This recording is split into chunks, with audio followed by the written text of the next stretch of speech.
Hi guys! Good morning nga pala, may naisipan nga pala akong gawin. Kinuha ko na nga pala yung tingting namin para magwalis kasi hindi ko na nalilinisan yung bahay namin. Yan na nga, naglilinis na nga pala ako.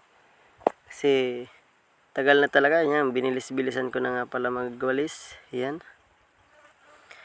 Kaya naisipan ko, dinali-dali ko na nga para matapos na ako sa paglilinis ko ng bahay kasi ang kalat-kalat na. Hindi ko na talaga matiis na madumi yung bahay namin. Kaya gusto ko malinis kasi para pag may bisita kami, hindi masyado maano.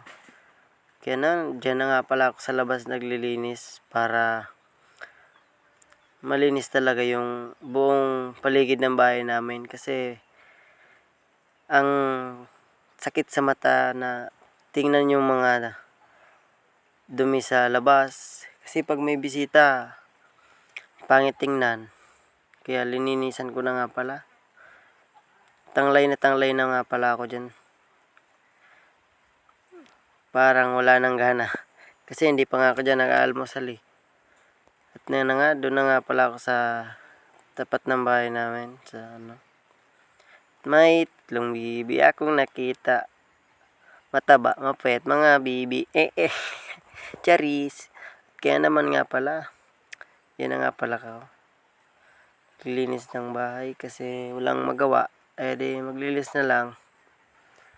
Yan na nga, tanglay na nga pala ako dyan guys. Kaya mamaya may gagawin pa pala ako, hindi nakalimutan ko pala.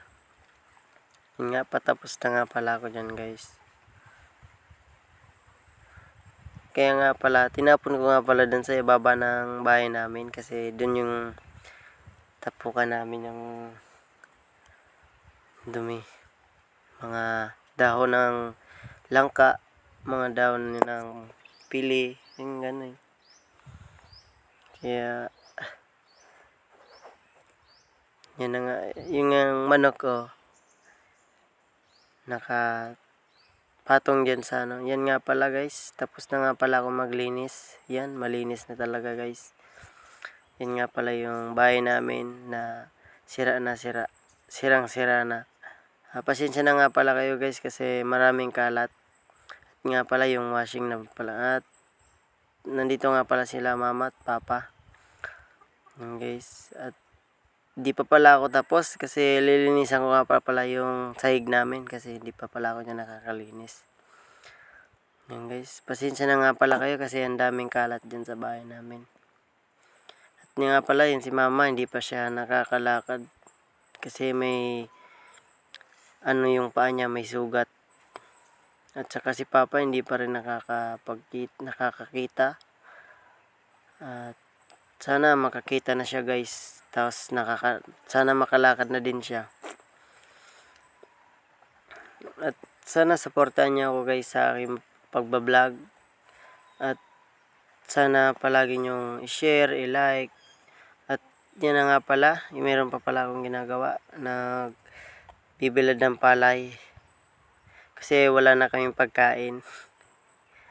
Kaya yan na guys. Thank you guys. Doon na nga pala nagtatapos ang aking video. Sana nagustuhan nyo ang aking video. At palagi nyo sana akong suportahan sa aking mga video. Sa mga paggawa ko ng content. And thank you for watching. Sana always kayong healthy sa mga followers ko dyan. Shout out nga pala sa inyo. Bye bye. Ingat kayo palagi. Love you.